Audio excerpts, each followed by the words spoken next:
All right, the Saints signed Tyrann Mathieu. They signed Jarvis Landry. Is it time to bring Odell Beckham Jr. home? We got all that and a little bit of lagniappe for you on today's episode of Locked On Saints. You are Locked On Saints, your daily New Orleans Saints podcast. Part of the Locked On Podcast Network, your team every day.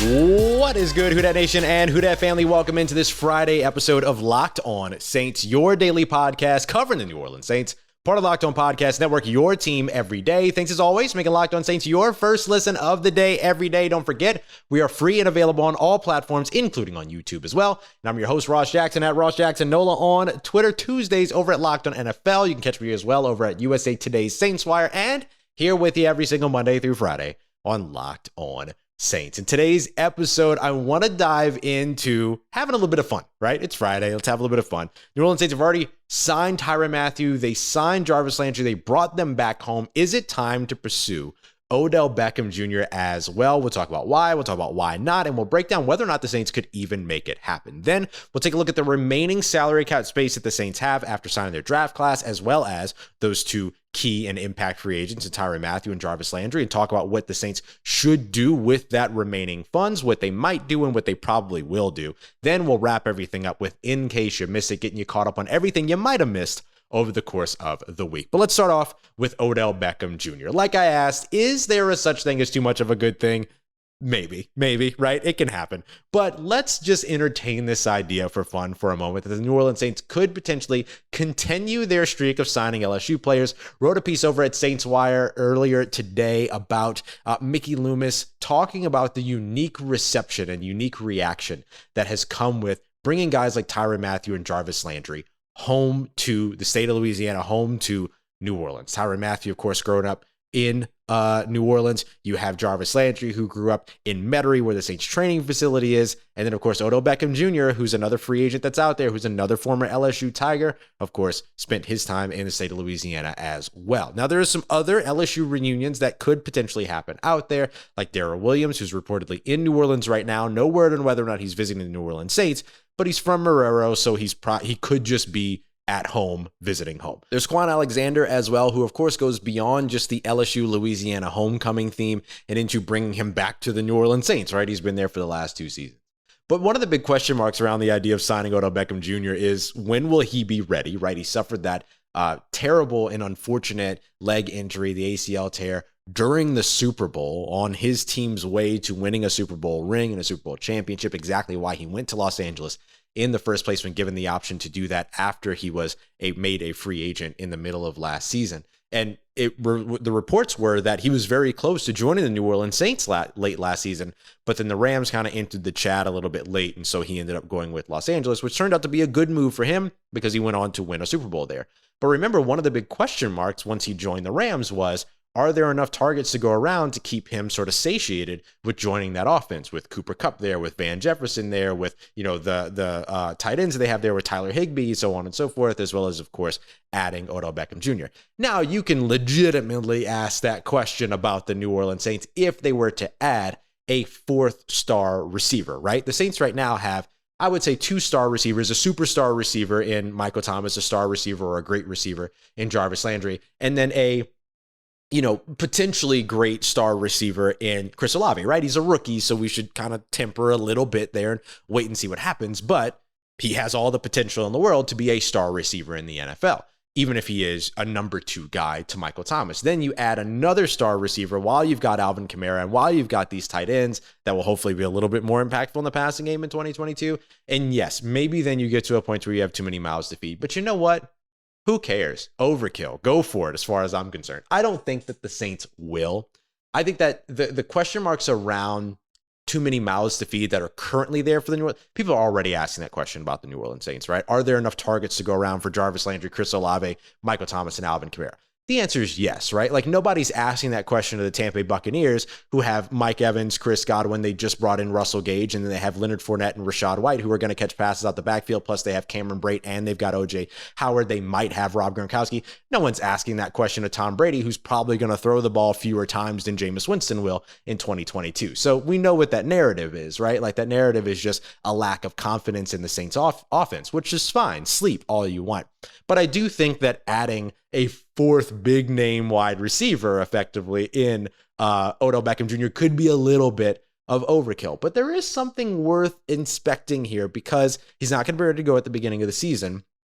If he's available later on as the season begins and you suffer an injury to a wide receiver, or maybe something goes on and players aren't exactly where you want them to be, then yeah, maybe he does become a good option. So I don't want to close a door on the idea of the Odell Beckham Jr. conversation. I think it would be premature to do that because there's an X factor that we can't predict in terms of injuries, preparedness, all these other things that could potentially spawn the Saints doing that, right? Spur the Saints in doing that. So I don't want to rule it out, but I don't think you're going to see Odell Beckham Jr. signing with the New Orleans Saints anytime soon in terms of like before training camp or anything like that. But hey, they've got the salary cap to get it done. It's just the right amount of overkill to go for, as Dylan Sanders wrote over at Saints Wire earlier today. And why not just have some fun in terms of the conversation? If I think the Saints are going to reunite with any other LSU players, I think Darrel Williams as well as Kwon Alexander, running back, linebacker, respectively, make a lot of sense. Odell Beckham Jr. could enter that chat, enter that conversation later on if circumstances create a necessity to continue to address that wide receiver room, and he's still on the market. So doors still open, and the Saints have the money to get it done. $9.6 million after signing Tyrann Mathieu, after signing Jarvis Landry, after getting their rookie contracts mostly signed. Alontae Taylor, I believe, still has to put pen to paper, but we kind of know what that amount is going to be, around $700,000 or so in terms of a cap hit. Still $9.6 million.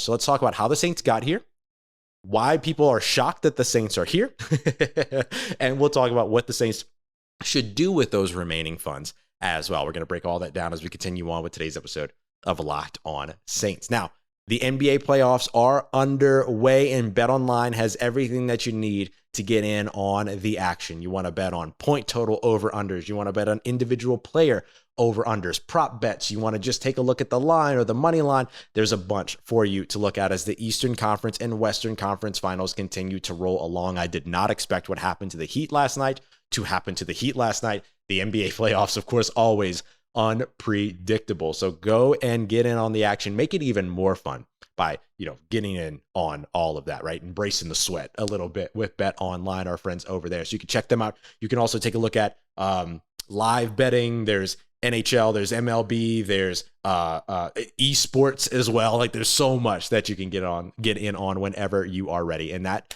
place to go and to do it is that number one source for all your sports wagering information at BetOnline, where the game starts. All right, family, continuing on with today's episode of Locked On Saints. Thanks again for making us your first listen of the day every day. Don't forget to go and check out Locked On Pelicans. Jake Madison getting you ready for the NBA draft. Just about a month away. You know where the Pelicans are going to be picking. Are they going to stay there? Are they going to select there? Who should they select there? Jake's got you all covered for a very, very exciting young Pelicans team over at Locked On Pelicans every Monday through Friday. And of course, we're here with you every Monday through Friday, getting you ready with the New Orleans Saints as well. And now I want to break down what the Saints have remaining in their salary cap, how they got here, why people are surprised, and what they should do next. So the way that they got here, remember, the New Orleans Saints, $70 million over the salary cap as they entered this offseason. So what did they do? The usual. They restructured a bunch of contracts. They redid some contracts in reference to Bradley Roby as an example, but they also restructured some guys that it's not really going to hurt them to restructure. Ryan Ramczyk, Alvin Kamara, Michael Thomas, like those, Taysom Hill, like those are all guys that you restructure and you kind of say, okay, that's fine. Like those are players that you're willing to kick the can down the road on. Now, they did have to restructure a couple of guys that are in the 30-plus range. They restructured in terms of age, restructured Cam Jordan, restructured Demario Davis, for instance. They also restructured, though, like Andrus Peat. And so, like, you're okay with all of this because that contract was built to be restructured. Marshawn Lattimer's contract was built to be restructured, had a roster bonus attached to it that was already going to be guaranteed anyway. Same thing with Ryan Ramczyk, about $10 million of a roster bonus that they restructured. Easy stuff to do. Mechanisms that were built previously, built into their contracts previously, so that they could be restructured. So all the people hitting the panic button about how the Saints just pushing the can down the road and it's going to catch up with them eventually. They've been saying that for 6, 7, 8 years now. And now the Saints are building contracts ahead of time to make sure that they're able to restructure in a way that's manageable for them later. But you got to be real intimate. You have to be a Saints fan. You have to be somebody that covers the Saints. You have to be somebody that talks about the Saints and knows contracts in order to understand that. Your casual Philadelphia Eagles fan is not going to understand that. So don't worry too much when you hear people talking about kicking the can down the road. Are the Saints going to be able to do this forever? No, of course not, because eventually there's going to be a new general manager. Eventually there's going to be a new way of managing money. But as long as this sort of regime is there and they're making the financial decisions, the Saints are going to do this as long as they want to do it. So everything's going to be fine. But after they finish restructuring all those contracts, remember, they made more money, made more space available at one time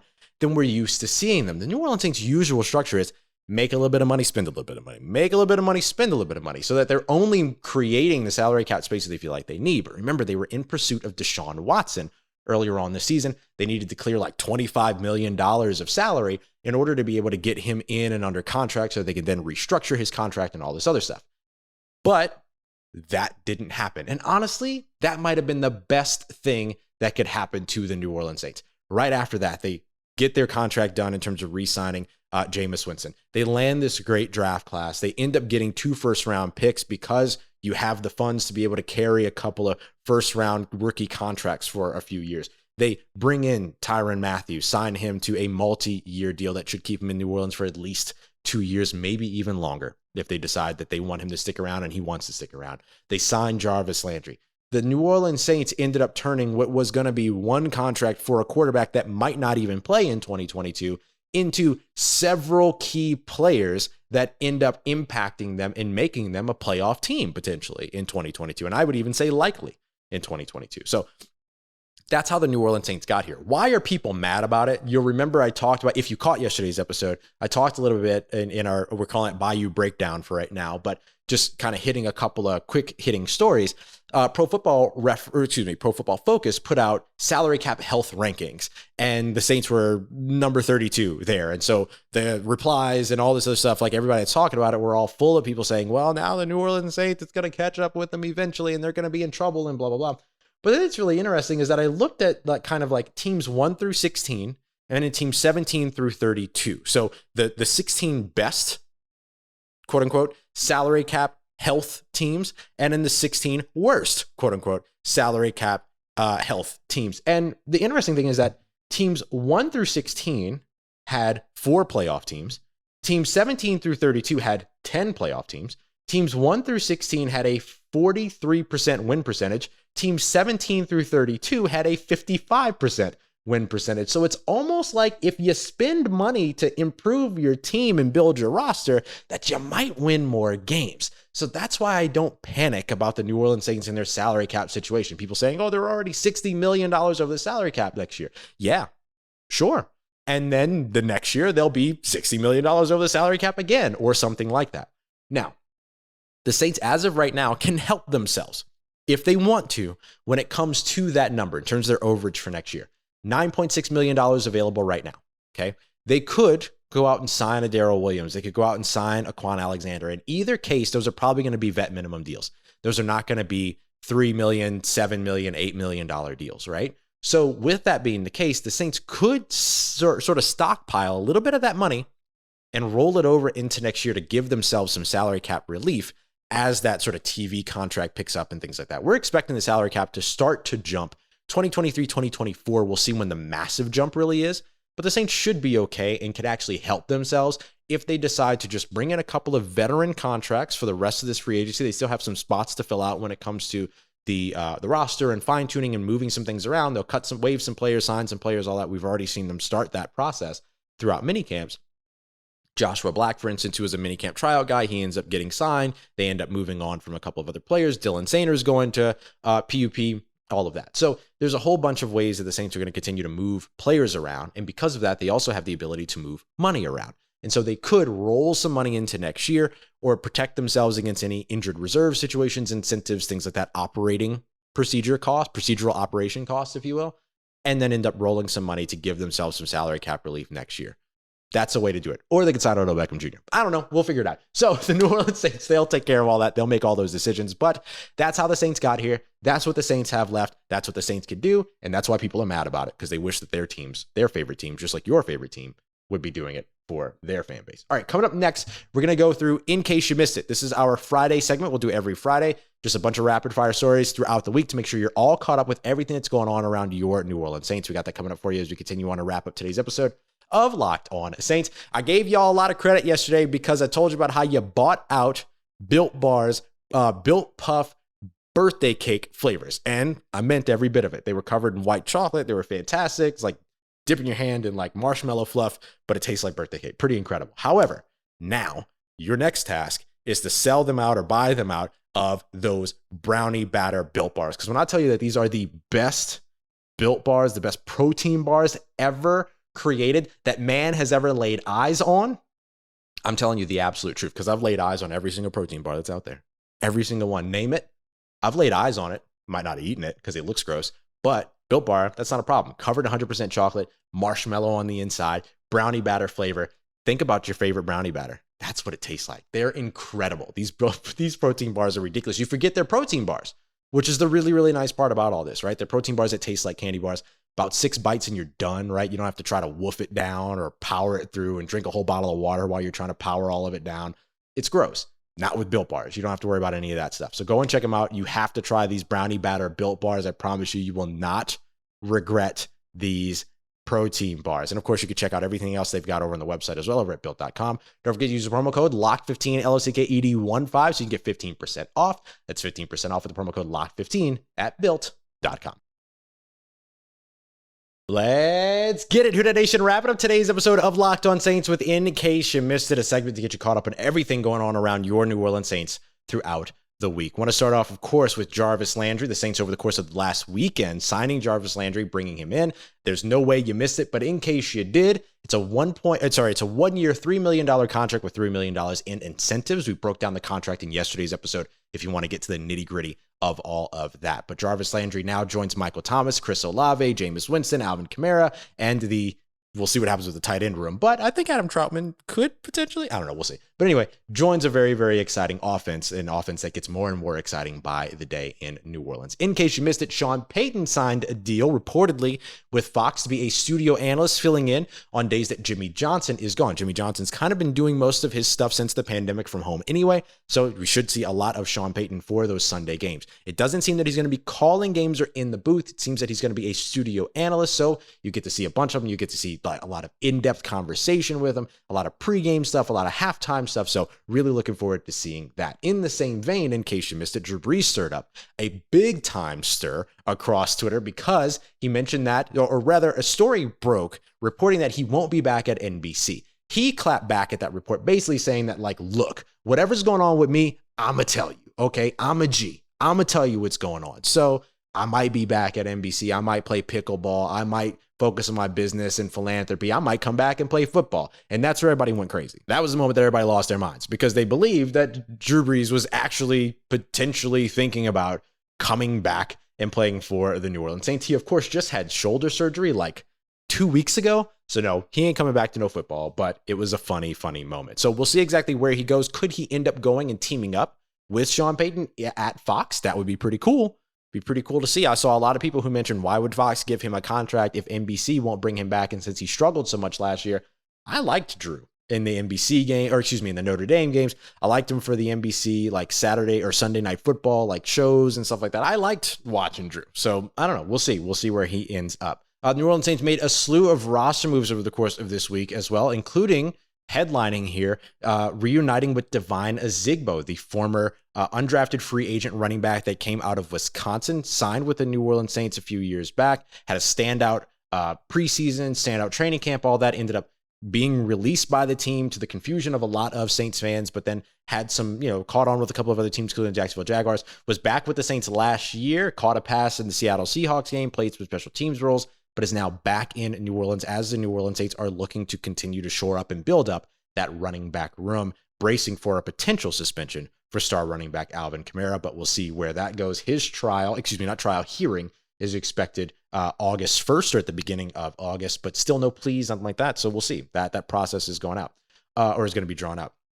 The Saints also went out and signed linebacker Eric Wilson. Eric Wilson's an interesting signing. Special team snaps throughout his career, 956. He started the 2020 NFL season for the Minnesota Vikings and ended up splitting some time where he was with the Houston Texans last year, as well as the Philadelphia Eagles. Totaled 1,749 defensive snaps in the NFL as a whole. So look for him to be somebody that could potentially get into the mix at linebacker. Saints always like to bring in veteran linebackers during training camp. Guys at the bottom of the roster, at the bottom of the depth chart when it comes to linebacker, like Zach Bond, as well as Caden Ellis, now have DeMarco Jackson to compete with, who was drafted in the 5th round, and Eric Wilson could potentially end up competing there as well. A lot of unproven depth for the New Orleans Saints so far, could be looking to bolster that.